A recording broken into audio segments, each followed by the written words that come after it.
Welcome back to YouTube channel Lux Essence channel को subscribe कर लो सब भाई चलते हैं आप वीडियो के गाने want. And most men have no idea which one they're actually doing.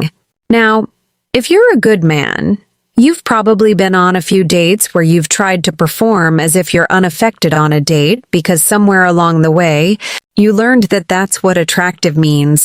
You need to stand taller, talk slower, never let a woman see you sweat, and it might be working. Just not with the women you actually want. Because women who are secure, emotionally mature, and worth keeping don't respond to men who are performing. They can feel the difference between a man who's settled in himself and a man who's he's trying very hard to look that way. Almost immediately, women can pick this up.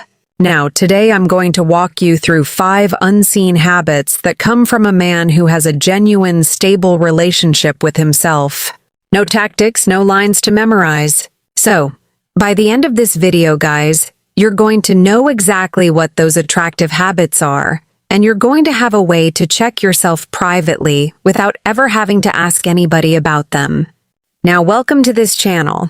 My name is Kimberly Hill, and I'm a dating and relationship coach for men. Support good-hearted men to attract deeply loving relationships and go on to maintain those relationships.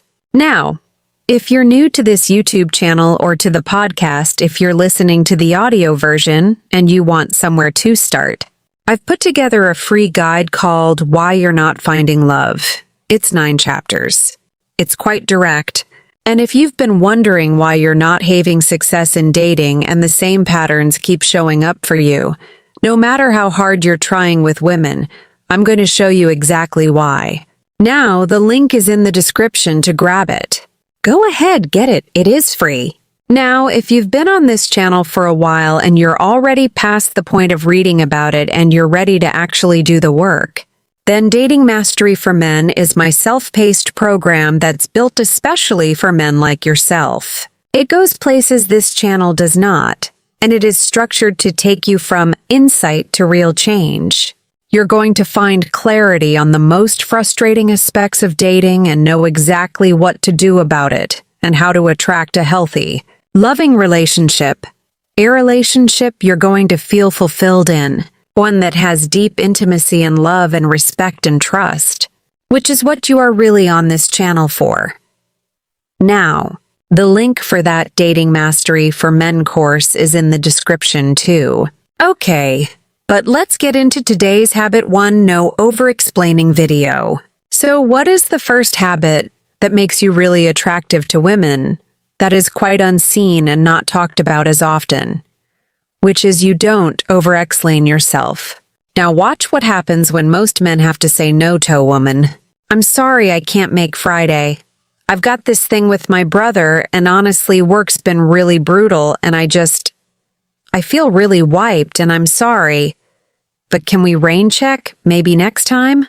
Now that's not honesty. That is a man negotiating for permission to have a boundary. And here's what not over-explaining yourself sounds like. I can't make it Friday, but I'd love to see you next week. Full sentence, no massive audit trail. Now think about the last time you actually did this. You had to turn down plans or you had to say no to something small and you felt that pull to keep talking toad. One more reason just in case the first reason wasn't good enough.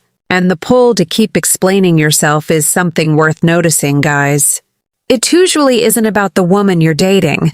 It's in fact quite typically a fawn response that a lot of men have picked up early in life. Somewhere you believe that love or approval felt conditional on staying quite agreeable, on justifying yourself well enough that nobody got upset with you. And you learned that silence after saying no was dangerous. So you learned to fill it with reasons. Now here's your private check. If you notice yourself adding a second reason after you've already given one when you're having to say no to something, this is your tell. The first sentence was the truth, and everything after that is anxiety dressed up as politeness. So a man that explains everything is actually asking for permission. And a woman worth keeping wants a man, not a request form. And here's the filter that's sneakily built into this. The woman that you're dating who pushes you for the paragraph, who needs a big justification from you before she's going to let it go emotionally. Listen to this. Because she is showing you something about how she handles disappointment. Pay attention to that. How a woman responds when you set a boundary is really important. Habit 2. Admit nerves information. Now, habit number 2.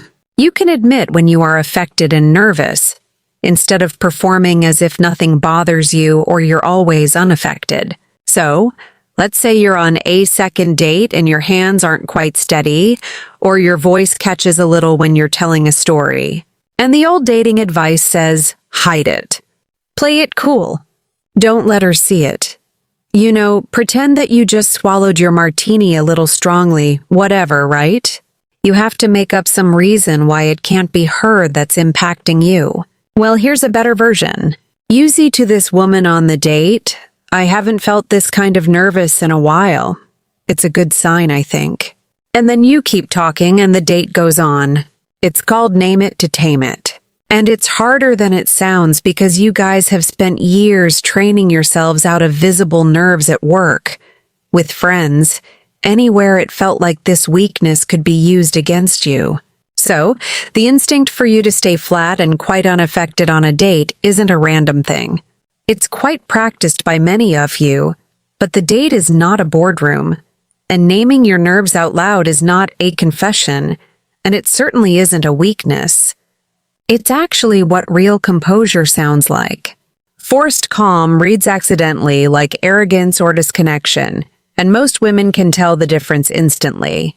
So, a woman who finds your admission of a little nerves adorable or disarming rather than off-putting is a woman who's not going to punish you for being human later in their relationship when it counts. A hell of a lot more than it does on date 2. Pay attention to this one. Now, habit 3, self-respect, effort 3, guys. Your effort, whether that's for dressing well or keeping your placid tidy, comes from self-respect, not from performance. Most dating advice will stop at get a haircut, wash your clothes, make sure you clean you're under your fingernails before you go on a date. Basic hygiene, full stop. But here's the deeper test underneath that. It's not what would impress this woman that I'm going on a date with. It's would I leave the house dressed like this if I was just meeting a friend for coffee? No date involved at all. If the answer is yes, that's self-respect. If your effort to look well, dress well, or tidy up only happens when a woman is the audience, that's performance. And on some level, she'll clock it. Now, this shows up in all sorts of different ways that you might not think about. Whether you still go to the gym during a little bit of a slump, whether your apartment or your home is somewhere you want to live, even if nobody comes over and sees it. Whether you replace the jeans that you're wearing that don't fit anymore, instead of just wearing them out of habit. None of that is for her. That is evidence to yourself that you are a man that is worth maintaining. And a man who maintains himself for himself is showing her the actual relationship that she's going to be in. Not the curated version of it that you do and dust up for dates 1 to 6.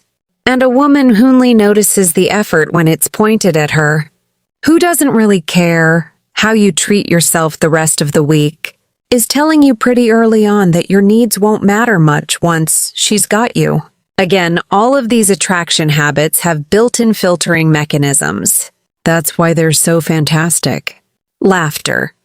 Okay, now habit 4. Keep your passions. Habit 4. You keep your passions and you don't surrender them for time with a woman. And this was really hard in early dating. Maybe you have a band practice. Maybe you have Tuesday night hockey league. And suddenly the woman you're dating is free that evening and you go, I really want to see her. So the instinct is to drop everything, to cancel your stuff, to clear the night, to prove to her how much you want her. And here's the better version. I've got band practice tonight, but I'm free Thursday. I'd love to see you then. And this one trips men up a lot because maybe it feels selfish in some ways. Or it feels like you're not prioritizing the dating component of life or here enough, especially early on when, generally we do need to make a decent impression to other people. But think about what you're actually demonstrating when you cancel the thing that you love at your first opportunity. You're showing this woman that your life rearranges itself around new attention. And that's not romantic. Even if it feels that way in the moment, it's actually the first preview of you disappearing as a man. And I'll be honest with you, sometimes it doesn't land well in the moment with a woman. Sometimes she's going to be a little annoyed with you. It's happened to me. I was like, clears throat. How dare this man not want to cancel his entire life to spend a few hours with me? Come on, right? Sometimes she'll be a little annoyed or maybe a little surprised that you didn't drop anything or everything. 'Cause she's used to men doing that for her. And that's fine. That is not your problem to manage. You're not doing this to get a reaction. You're doing it because it's true. And a woman who can't tolerate that small of a boundary this early on is snorts, not go.